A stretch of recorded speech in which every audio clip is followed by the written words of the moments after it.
If you've been involved in a domestic violence situation, the police came out, they probably arrested somebody, and most likely it's going to be the guy. And most likely the woman is going to recant her position the next day. And today I'm going to talk about what that means when basically the person calls the police saying that, there's a problem here at the house. The police come out, they arrest somebody. Then the next day, the person who called the police changes their mind and says that they don't want to press charges. That's what I'm talking about today. My name is Darren Woodfork, and I'm an attorney here in Scottsdale, Arizona. And at my firm here, we restore gun rights here in Arizona, and we seal all criminal cases, and we also do personal injury work. But for the last 26 years, every now and then, I've picked up some criminal defense cases and assault cases and domestic violence assault cases. And one of the things that always happens is the victim of the case changes their mind and they recant their story. And so today I want to talk about that. And first of all, I'm going to answer the question, does that stop the case? It does not stop the case if the victim says, I don't want to prosecute. A lot of times a state would drop the case if there's no victim cooperating, but not always, and they don't have to.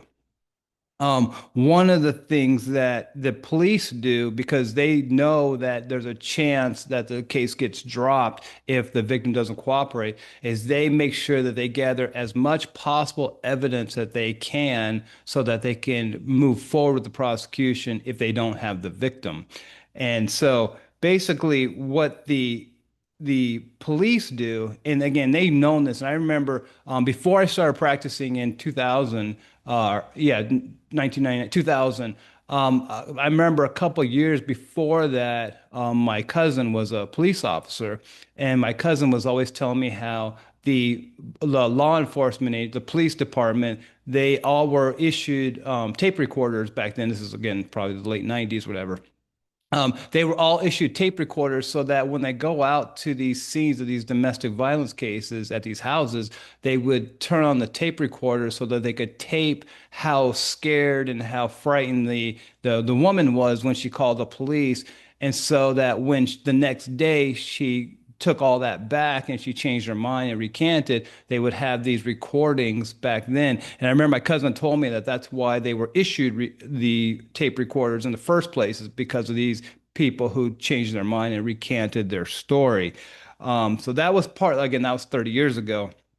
And it's because again, the police knew that the victim was going to change their mind, and also the prosecutors know that too. That's why they don't automatically drop cases, because they don't, because again, they expect the victim to change their mind. They expect the victim to call them up and say, "I don't want this case prosecuted.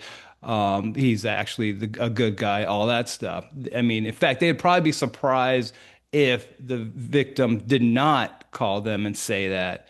And so again, that the night of the incident, when when the woman is afraid and the person is afraid and they call the police, then they give all the statements and all that stuff. Um, but also, now you can probably imagine if you have a statement one night saying, this guy is the worst person on the face of the earth, and I'm afraid for my life, and I'm afraid for my kids, and all that. And then the next day, they're saying, I don't want to prosecute. I take everything back that I said the night before. And actually, I caused it. I started it, something like that. You can see how that would raise some credibility issues. It's kind of like, well, what's your story? Is it the night of the incident, or it's the second day, the next day? And so those are credibility issues, and they are legitimate credibility issues. But the problem kind of is that's something that if you were in front of a jury, you would be able to argue that. You would be able to argue, well, how can you find this person guilty beyond a reasonable doubt if this story is completely 180 degrees different? But unfortunately, you're in this situation where you're in front of the judges. These are judge trials, these are bench trials. And so the judge makes these decisions, and the judge, those type of arguments just don't sway the judge because they see it all the time. They see in 50,000 of these cases. And so they're not swayed by the victim's 180 story. So that's why the changing their mind or recanting the story doesn't help at all. And it's because the judge knows, I mean, the judge knows what we all kind of know, it's kind of what we learned in the second year of law school in evidence, the hearsay exceptions, when they say that the first statements that are made are the ones that are usually true, the first excited utterances that are made or dying declarations, things like that. Stuff that is immediate, those are believable because people wouldn't lie on those things. And so that's why the judge believes that first story and not the second story.